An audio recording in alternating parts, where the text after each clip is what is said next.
Hey, welcome to Steph's world. The world according to Steph, and uh, who knows what's going to come out of this mouth, okay? Truly. Okay, I will be honest. Always try to be honest. I really do. And that brings up a subject. Try to be honest. Okay. Interesting way I put that, right? We should always be honest, shouldn't we? How many people really are honest? You know, on Google Plus, I talk about truth.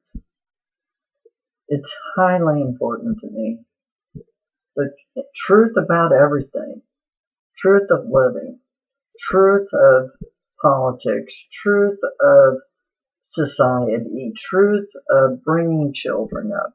Truth of everything is extremely, extremely important to me. Extremely. Now, years ago it wasn't important at all. But on the other hand, deep down inside, at some level, there was some kind of a truth thing inside of me. Always. In some ways, it was important to me. Especially when I was raising my little tiny children, when they were little and tiny. I wanted them to grow up with truth. Now, sometimes I will admit that I probably was a little too truthful with them. I probably told them things that they didn't need to know. They were children.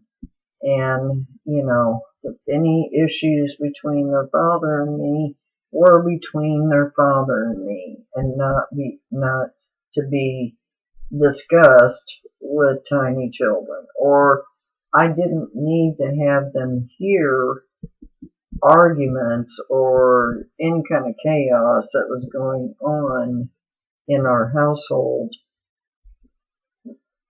You know, that was not part of being truth. That's not truth to me. That's something else.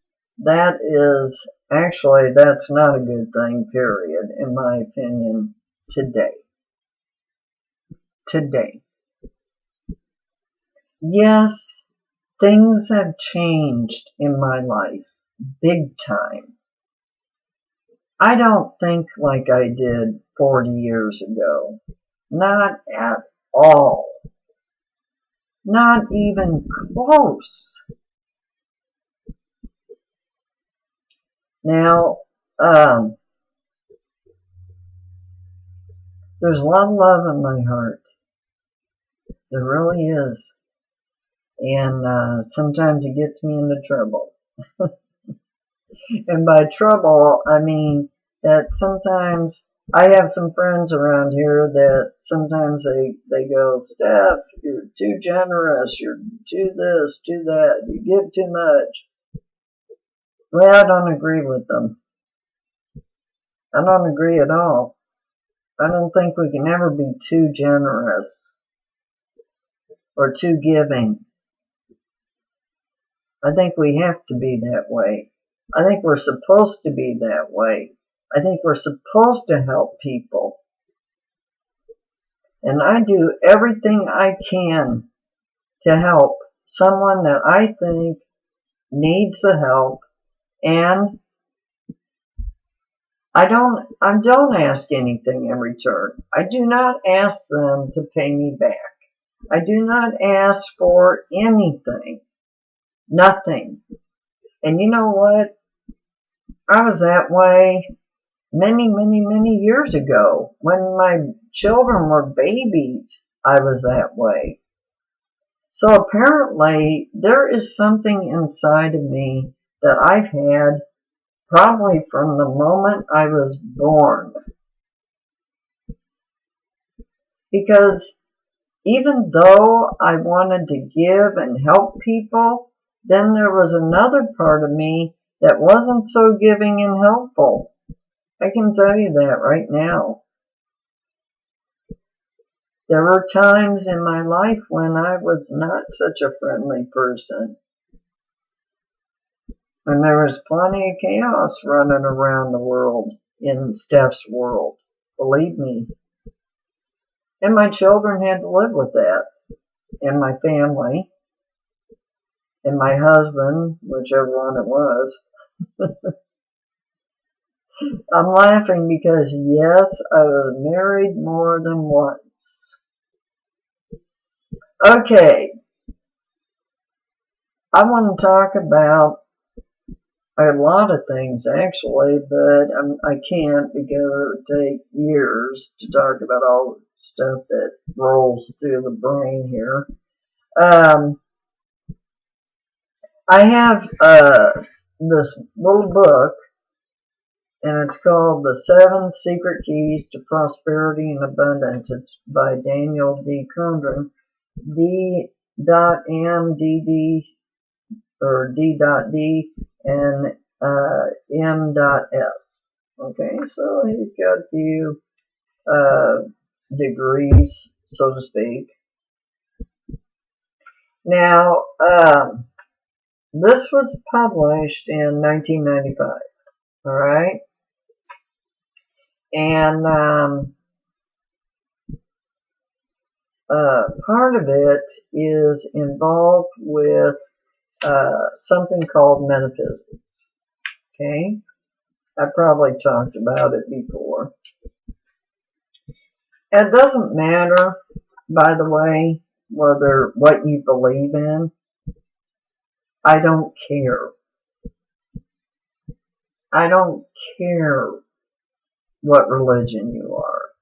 I don't care if you're an atheist or you say that you're an atheist. I don't care if you're agnostic. What I am going to try to talk about has nothing to do with this stuff to a certain degree, okay? Now, some of the things might, but if they do and they disturb you, just ignore it. Listen to the rest of it. Some of this stuff are laws of the cosmic universe. And I did a series on that a long time ago. And I have those. I still have them on YouTube. If you go up to YouTube, you can see them. Okay. First of all, I do want to say a few things before I get on with that. A lot of times, I talk about the fact that we have choices. And how much I hate to hear people say, but I had no choice. Yes, we do. The problem comes in when you don't find what the choices are. Nobody is there to help you discover what your choices are. That's the problem. That be the problem. Or perhaps someone has dropped in to give you some ideas on a choice or two choices, but they neglect to mention that maybe there's a whole bunch of choices. Maybe they don't know about them. So if you're in a quandary or an issue in your life, and it's really important, don't be satisfied with one or two possibilities of choices. Don't be satisfied with that. There's all kinds of choices in our world that we can make about anything. But maybe in making those choices, we might have to change something about ourselves. And in doing that, that could be where your problems are. Maybe you don't want to change some of those things. Maybe you think that they're too difficult to change. Maybe someone else has done something similar and they couldn't do it, so you think you can't do it. Well, you need to follow your path. That's my suggestion. I'm not going to tell anybody what to do, and I don't. When I help young people where I live, and I do, I don't ever tell them what to do. Not ever. And if they were here with me right now, they would say, nod their heads and say, yep, that's right, she doesn't. Because you can't tell a 20-year-old what to do. 20-year-olds are pretty sure they know what to do. And even 26-year-olds are pretty sure they know what to do. So all you can do is make some quiet suggestions. And then if they go for a few of them, then you go, oh, great. Okay, here's my chance. Don't blow it. So then you quietly tell them why you think they're good suggestions. And make sure you have your thoughts together on this, because boy, they can catch you just like that. Oops, this bad hand. The brace is off. I needed a break. I can't wear that thing 24 hours a day. Ugh, it hurts. It hurts like a son of a gun. I don't know if you can see any of it, but it's not good.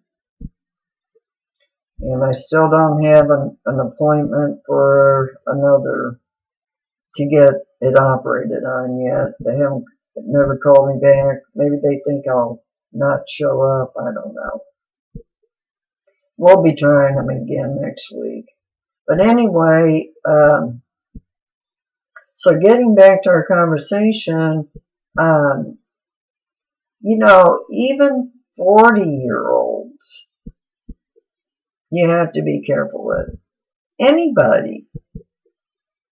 You know, you can't just make suggestions to people and think that they're going to go for it, you know. Well, I thought it was a good suggestion.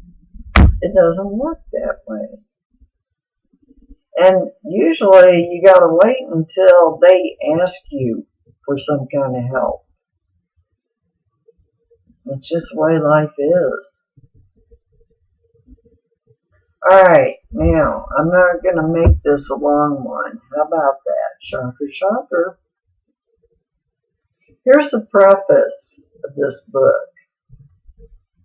Why? Good question. Why do two people raised in similar circumstances achieve vastly different goals in life? Why does one person become wealthy or famous while the other exists in mediocrity? Good question, huh? Why do some people born in the poorest of circumstances achieve great things? What enables one sibling out of 3 or 4 or 7 to accomplish so much more than his or her brothers or sisters? Are there universal keys to prosperity and abundance? And if so, what are those keys? Are certain people just born talented and gifted? Is the rest of humanity then to remain as they are, never learning how to cause brilliance and success in life? The keys to prosperity and abundance are offered and given freely in this book, so that all may gain the value, worth, prosperity, wealth, and abundance that is their true birthright. We're all entitled to goodness and love, and we are all worthy of love. Every one of us.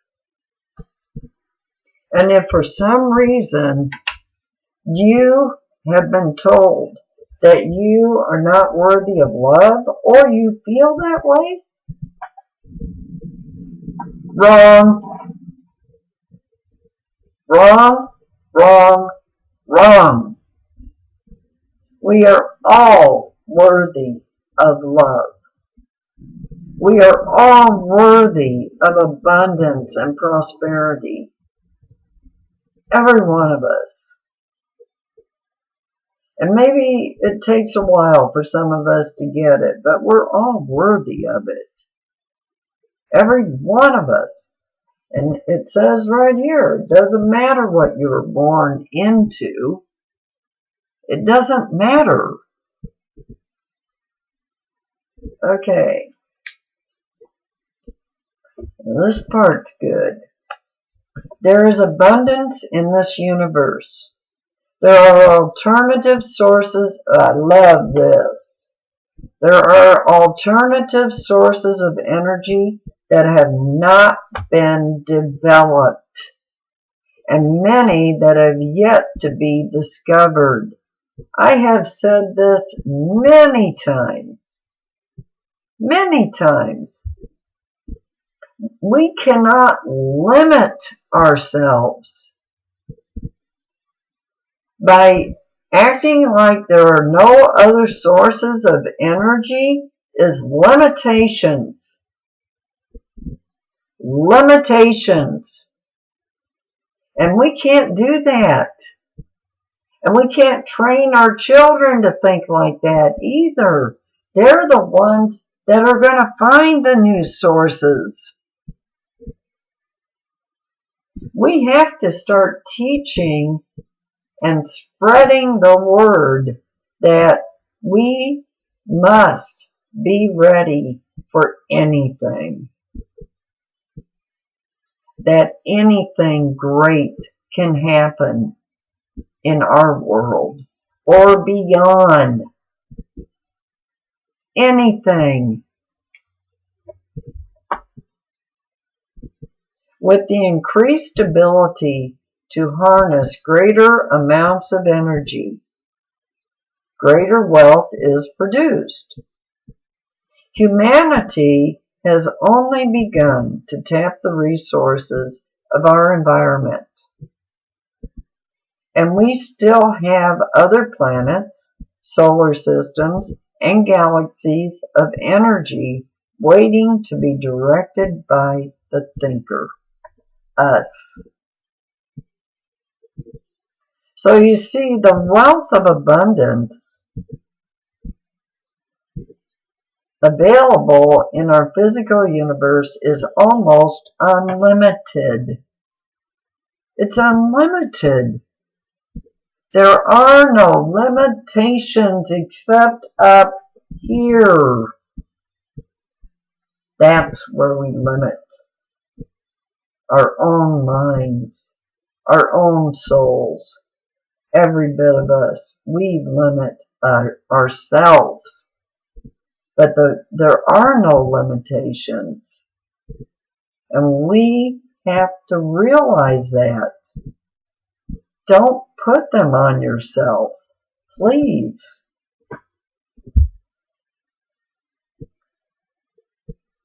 However, in over 20 years of teaching the greater use of the mind to thousands of students face-to-face and tens of millions over radio and television, I have found that very few people really understand the great abundance of energy and substance that is available in the universe, and in fact in their own backyard. So far, I have been presenting physical energy and our physical existence. However, there is an even greater resource that is so vast that few people in history have been even close to understanding the vastness of it.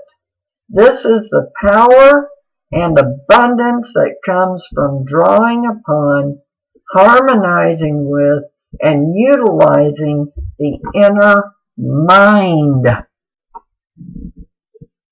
We are the source of energy, great, vast amounts of energy.